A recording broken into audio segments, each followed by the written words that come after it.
자, 제가 오래간만에 수요 강단에 서게 됩니다.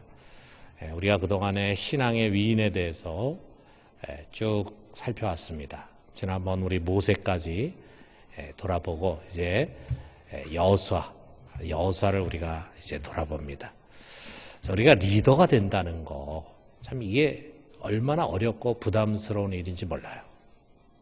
아마 여러분도 살아오면서 어떤 분야에서 장이 된다고 할 때 한편으로는 좋지만 또 한편으로는 그것이 굉장한 부담으로 다가오는 것을 아마 경험했을 것입니다.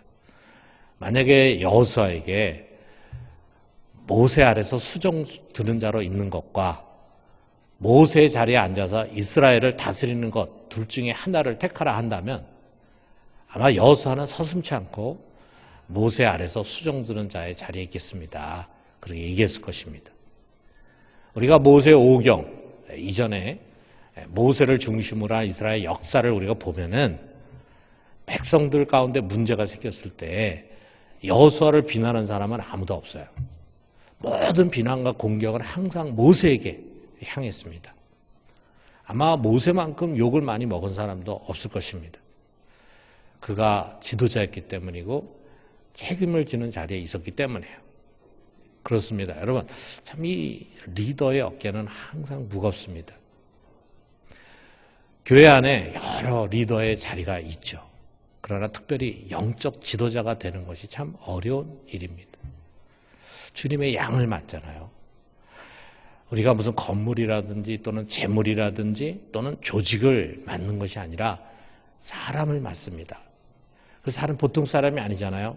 주님의 양이에요. 주님의 양을 맡습니다. 특별히 오늘 우리가 이제 순장, 개강, 기도회로 이렇게 가지면서 이 자리에 이제 우리 순장님들이 많이 와 있습니다. 교회 안에 어떠한 사역보다도 가장 부담이 되고 힘든 사역일까요? 자, 어렵고 부담스러운 일이지만 또 가장 영광스러운 일입니다. 바울은 자기가 전도하고 양육한 자들이 자신의 면류관이라고 말하고 있어요. 이 세상에서 가장 소중하면서 영광스러운 일은 뭐냐?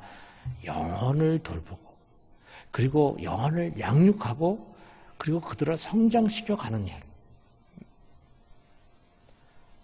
돈 벌고 집 사고 하는 것들은요, 나중에 보면 다 없어져. 그런데 우리가 영혼을 돌보고 영혼을 양육하고 영혼을 세운 것은요, 영원한 면류관이 되는 일입니다. 아무리 힘들고 그것이 부담이 돼도 그것은 가치 있는 일이고 의미 있는 일이에요. 자, 우리가 여호수아에 한번 초점을 맞춰봐요. 지금까지 그가 한 일은 다른 일 아니었어요. 모세가 시키는 것만 했습니다. 자, 르비딘 광야에서 모세는 산 위에 올라가서 아론과 훌과 함께 기도하는데 그가 이 여호수아에게 명령했습니다. 그 모세의 명을 받아가지고 이 여호수아가 군대를 끌고 나가서 아말렉과 전쟁을 해서 승리했죠. 또 모세가 명령한 대로 그는 모세와 함께 단둘이 시내산에 올라갑니다. 올라가서 중턱에 너는 여기 남아있어라. 그리고 모세는 산꼭대기에 가가지고 거기서 하나님과 대면하고 계명을 받는데 40일이나 되는 시간이 걸렸어요. 그 40일 동안 여호수아는 산 중턱에서 꼼짝하지 않고 모세를 기다렸습니다. 또 가데스 바네아라는 곳에 갔을 때 이제 12명의 정탐꾼을 가나안 땅으로 보냈잖아요. 그때 여호수아에게 너도 가라 해가지고 그 명을 받들어서 갔어요. 가 정탐하고 와가지고는 모세의 마음대로 그는 믿음의 보고를 합니다.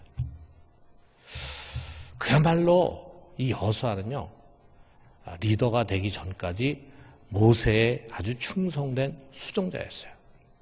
어쩌면 이게 리더의 자질일지도 몰라요. 리더가 되기 전에 누구나 다 먼저 자기를 가르치고 지도하는 리더가 있지 않습니까? 그 리더를 잘 섬기는 사람, 그런 충성된 사람이 좋은 리더가 될 수 있어요. 저는 짧은 목회 경험이지만 참 이런 것을 나름 깨닫습니다.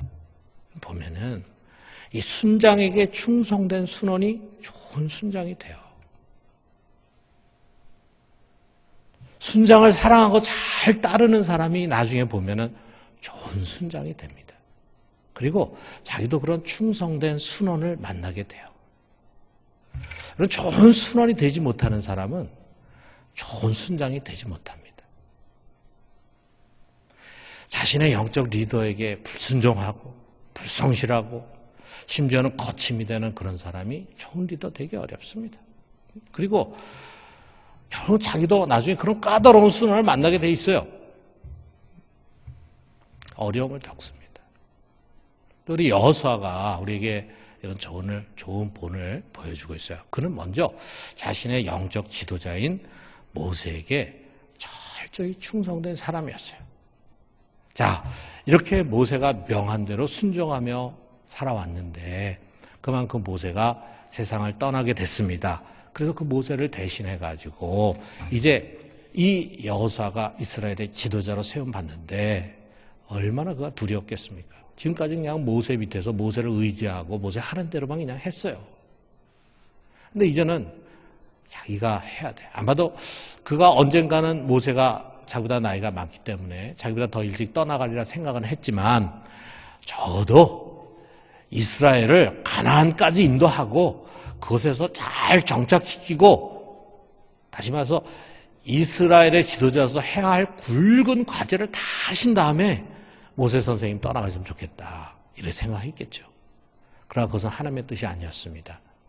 모세는 요단을 건너지 못한 채 요단강 건너편에 여리고성을 바라볼 수 있는 이 모압 땅의 느보산에 올라가서 거기서 세상을 떠났어요. 그의 역할은 여기까지였어요. 그리고 이제 이 미완의 과제는 그의 후계자인 여호수아에게 위임이 되는 겁니다. 모세가 죽은 후에 하나님이 여호수아에게 이렇게 말씀하십니다. 여기 2절에 보니까 내 종 모세가 죽었으니 이제 너는 이 모든 백성과 더불어 일어나 이 요단을 건너 내가 그들 곧 이스라엘 자손에게 주는 그 땅으로 가라 그랬어요. 여러분 참 출애굽이라는 것도 얼마나 어려운 과제입니까? 그 바로의 권세 아래서 200만 명이나 되는 그 백성을 끌고 나온다는 거 이건 정말 어려운 일이죠. 또 광야 40년 동안 농사도 짓지 않는 그곳을 수많은 들짐승과 전갈과 그리고 그곳에 살고 있는 무서운 도둑떼들이 있는 그 광야 땅을 이 백성들을 지키면서 끌고 온다는 거 쉬운 일 아니죠. 그러나 이 요단을 건너가는 것도 쉬운 일이 아닙니다. 정말 어려운 일입니다. 자, 이 요단을 건너가면 가나안인데 그 가나안이 그냥 아무도 살지 않는 그런 빈터라면은 좋죠. 거기 가지고 개간해가지고 자기들 땅으로 만들면 되잖아요. 근데 거기는 이미 오래전부터 가나안의 수많은 다양한 족속들이 구석구석을 차지하면서 살아가고 있어요. 이제 그들 하나하나를 몰아내고 그 땅을 정복해야 해요. 어떤 족속은 아주 험한 산지에 있고 거기에 아주 견고한 요새를 세워놨어요. 자, 그 첫 번째 관문이 벌써 여리고성이잖아요. 벌써 여리고성이 다 보입니다. 그 여리고성이 얼마나 난공불락으로 세워져 있는가 다 알고 있어요. 자, 이제부터 이 요단을 건너가기만 하면 쉴 새 없는 전쟁이 계속 될 수밖에 없습니다. 이 전쟁을 다 이겨내야 합니다. 그리고 이스라엘 족속을 무사히 그곳에 정착시켜야 되고 각 집바에게 평화롭게 땅을 분배하고 나눠줘야 할 책임이 여호수아에게 주어져 있어요. 어느 것 하나 쉬운 것이 없습니다. 여호수아 생각했을 거예요. 나는 모세에 비하면 너무도 부족한 사람이다. 사실 객관적으로 보면은 여호수아는 모세에 비하면 부족한 사람이죠. 여러분 이 모세에 대한 총평이 이 모세오경의 제일 마지막 책인 신명기의 제일 마지막 부분에 이렇게 소개되고 있어요. 신명기 34장 10절에서 12절에 보니까 그 후에는 이스라엘에 모세와 같은 선지자가 일어나지 못하였나니 모세는 여호와께서 대면하여 아시던 자요. 여호와께서 그를 애굽 땅에 보내사 바로와 그의 모든 신하와 그의 온 땅의 모든 이적과 기사와 모든 큰 권능과 위엄을 행하게 하시매 온 이스라엘의 목전에서 그것을 행한 자이더라. 모세가 얼마나 대단한 자인지 이것을 요 한마디로 요약해서 총평을 하고 있습니다. 이런 모세 앞에서요, 사실 이 여호수아는 어린애 같은 존재에 불과해요. 그냥 모세의 그늘 아래서 모세에 의해서 이런저런 주어진 사역을 한 시종에 불과합니다. 그에게는 모세 같은 그런 카리스마가 없어요. 모세 같은 깊은 영성도 없습니다. 모세 같은 그런 놀라운 능력도 없습니다. 이 200만이 넘는 이스라엘 민족을 이끌기에는 힘이 부족한 사람이라고 하는 것을 자타 공인하고 있어요. 그러나 우리가 여호수아서를 읽으면서 결론적으로 말한다면은 이 여호수아는 자신에게 주어진 그 리더의 역할을 잘 감당한 사람입니다. 그에게 맡긴 사역을 아주 충실하게 완수한 사람입니다. 그는 이스라엘 민족을 건드리고 요단을 건넜고 여리고성을 무너뜨렸고 가나안의 족속들 하나하나 다 몰아냈고 그리고 이 12지파를 다툼이 없이 평화롭게 땅을 분배한 사람이에요. 정말 탁월한 리더입니다. 그 비결이 무엇이었을까? 오늘 우리가 이걸 배워야 된다 이거죠. 그 비결이 무엇이었을까? 오늘 하나님께서 그에게 주시는 약속의 말씀 속에 그 비결이 있습니다. 이게 5절에서 6절 상반절에 보니까 하나님 이렇게 말씀하십니다. 내 평생에 너를 능히 대적할 자가 없으리니 내가 모세와 함께 있었던 것 같이 너와 함께 있을 것임이라. 내가 너를 떠나지 아니하며 버리지 아니하리니 강하고 담대하라. 이것입니다. 내가 너와 함께 있을 것이다. 여기에 열쇠가 있는 거예요. 여러분, 우리 영적 리더들에게 이게 전부입니다. 여러분, 오늘날 우리 리더십에 대한 관심이 많아가지고 리더십에 관한 책들이 수없이 쏟아져 나오고 있어요. 여러 말 읽어보시면 많겠지만 스티븐 코비의 성공하는 사람들의 7가지 습관, 또 존 맥스웰의 리더십 21가지 법칙, 스티븐 오거니의 리더를 세우는 코칭 등등 리더로서의 자질, 결단, 자기관리 이런 것들이 많이 소개돼요. 다 좋은 이야기들이죠. 우리들에게 나름 유익이 되는 그런 책들입니다. 그런데 가장 근본적인 데서 우리하고 맞지 않아요. 뭐가 맞지 않느냐. 여러분 우리가 하나님의 교회나 또는 크리스찬 리더로서 이 사회 속에서 사역하려고 할 때 가장 핵심적인 비결은 다른 것이 아닙니다. 내가 너와 함께 있을 것임이니라. 이거예요. 하나님 우리와 함께 하시는 것입니다. 그가 진정한 리더가 될 수 있느냐 없느냐의 시금석은 바로 이거예요. 하나님의 일은 자기 힘으로 하지 못합니다. 영적인 사역은 오직 성령으로 할 수 있는 사역입니다. 여러분에게 묻겠습니다. 하나님의 일은 결코 우리의 힘으로 하지 못합니다. 영적인 사역은 오직 성령으로 할 수 있는 사역입니다. 여러분 이거 믿으십니까? 여러분 우리는 목장을 분위기 좋은 모임으로 만들 수 있어요. 순원들이 서로 이야기하려고 하고 그래서 이야기를 적극적으로 하고 모이면 이런저런 이야기들이 끊임없이 나오는 그런 화기애애한 분위기의 모임으로 만들 수 있어요. 그러나 그것으로 신앙 공동체라고 생각하면 안 됩니다. 여러분 하나님이 여호수아를 이스라엘의 리더로 세우신 것은 그들이 이미 다 점령해버린 땅, 모압 땅, 이 모압 땅에 정착해가지고 잘 살게 하려고 하는 것이 아니에요. 사실 모압 땅도 나쁜 땅이 아닙니다. 우리가 나중에 보면은 루벤 지파라든지 므낫세 반지파가 거기 정착하잖아요. 좋은 땅입니다. 비옥한 땅입니다. 그 점령한 곳에서 그냥 여기서 스톱하고 우리 여기서 그냥 삽시다. 저 안에 들어가 봐야 또 싸움해야 되는데 그냥 우리가 여기서 정착해 삽시다. 이런 얘기 하는 사람이 있을지도 모르죠.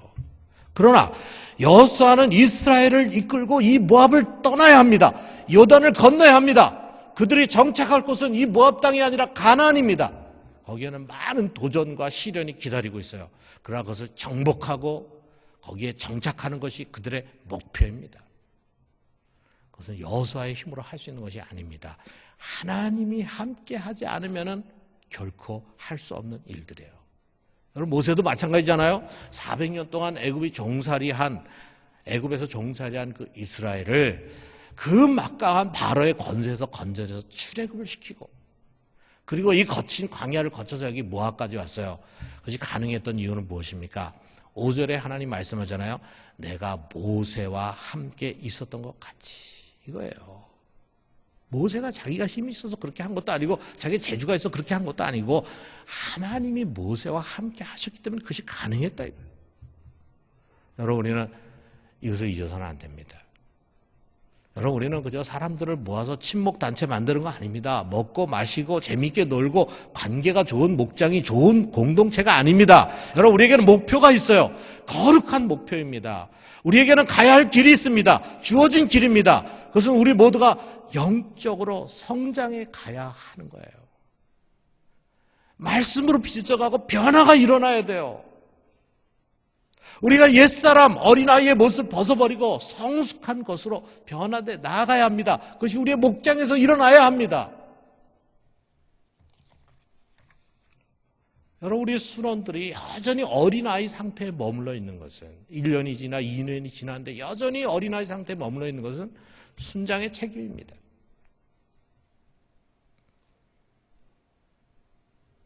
우리 교인들의 믿음이 여전히 자라지 않는 것은 목사의 책임입니다. 여러분 후안 카를로스가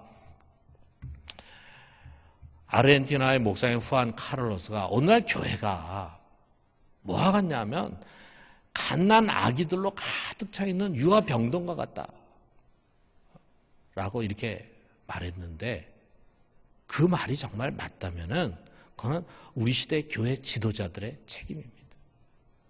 교인들 자라게 하지 못하는 거예요. 모압 땅에 머무르려고 하는 것입니다. 편하죠. 그냥 편한 거 추구하면서 자기 중심적인 영적 유아 상태에 머무르는 것입니다. 그래 여러분 우리는 여기에 머물러서는 안 됩니다. 아무 도전도 없고 발전도 없고 그저 편안하게 살고 복이나 받으려고 하는 그런 모압 땅에 머물게 해서는 안 됩니다. 우리 영적으로 성장해 가야 합니다. 발전해 가야 합니다. 디모데전서 4장 15절에 바울이 디모데에게 이렇게 권했어요. 이 모든 일에 전심전력하여 너의 성숙함을 모든 사람들에게 나타내라. NIV 성경에 보면은 모든 사람이 너의 발전을 볼 수 있게 해라. 너는 발전해야 된다. 넌 지금 상태에 머물러 있어서는 안 된다. 너는 계속 발전해 가야 된다. 라고 하는 것을 명하잖아요. 여러분 이게 교회가 하는 일이고 우리 목장이 하는 일입니다. 그러나 그래서 우리의 힘으로 할 수 있는 것이 아니에요. 오직 하나 하나님께서 우리와 함께 하실 때 가능한 것입니다. 하나님 함께 하셔야 돼요. 그러면은 자신의 능력이나 경험과 관계없이 우리는 강하고 담대할 수 있습니다. 이것이 세상의 리더십과 교회 리더십의 차이입니다.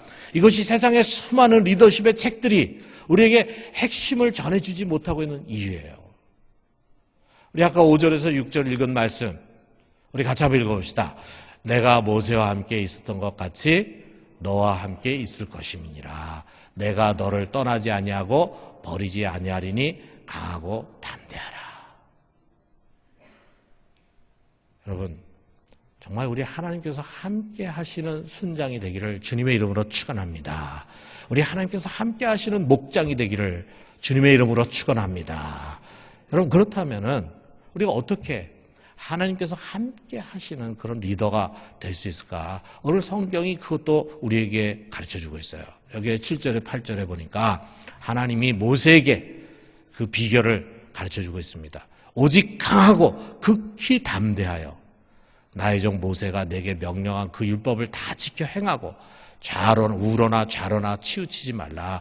그리하면 어디로 가든지 형통하리니 이 율법책을 내 입에서 떠나지 말게 하며 주야로 그것을 묵상하여 그 안에 기록된 대로 다 지켜 행하라. 그리하면 내 길이 평탄하게 될 것이며 내가 형통하리라.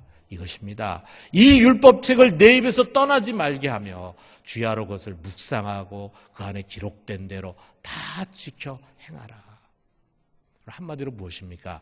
하나님의 말씀 안에 거하는 것입니다. 말씀 안에 거하는 것. 여러분, 이게 우리가 올해 첫 주일에 했던 시편 1편의 말씀이잖아요. 시편 1편 1절에 3절에 주옥과 같은 말씀, 복 있는 사람은 악인의 길을 따르지 아니하며 죄인들의 길에 서지 아니하며 오만한 자들의 자리에 앉지 아니하고 오직 여호와의 율법을 즐거워하여 그 율법을 취하러 묵상하는도다. 그는 시냇가에 심은 나무가 철을 따라 열매를 맺으며 그 잎사귀가 마르지 아니함 같으니 그가 하는 모든 일이 다 형통하리로다. 여러분, 하나님이 여호수아에게 주문한 것은 오직 이것입니다. 내 말에 거해라. 내 말에 귀를 기울여라. 내 뜻을 묵상해라. 그 말씀 속에 담겨진 내 뜻이 무엇인지를 찾아내고 묵상해라. 그리고 그 가르침에 순종해라. 여러분, 여기서 우리가 이 율법이라고 하는 용어를 주님의 말씀으로 바꾼다면은 구약과 신약이 다를 것이 무엇이 있겠어요? 예수님도 요한복음 8장 31절에서 말씀하십니다. 너희가 내 말에 거하면 참으로 내 제자가 될 것이다. 그리고 너희가 진리를 알지니 진리가 너희를 자유롭게 할 것이다. 내 말에 거할 때 너희가 나의 제자가 되고 거기서 기적이 일어난다 이거죠. 여러분, 그분의 말씀 안에 거하면 하나님의 약속한 바대로 형통한 길이 열립니다. 그리하면 내 길이 평탄하게 될 것이며 내가 형통하리라. 지금은 돌아가는 것 같아도, 지금은 문이 열리지 않는 것 같고 길이 보이지 않는 것 같아도 결국은 형통한 길이 열리게 되어 있습니다. 지금 목장에 어려움이 있어 보여요. 지금 목장에 순원들의 수가 적은 것처럼 생각이 돼요. 지금 목장에는 알게 모르게 보이지 않는 긴장 관계가 있는 것 같아요. 그렇지만 결국은 은혜로운 목장으로 변할 것입니다. 지금은 황무지 같은 것 같아요. 그런데 결국은 기름진 땅으로 바뀔 것입니다. 거꾸로 우리가 말씀 안에 거하지 아니하면은 지금은 잘 되는 것 같아요. 지금은 형통한 것 같아요. 그러나 결국은 망하는 길이 되고 맙니다.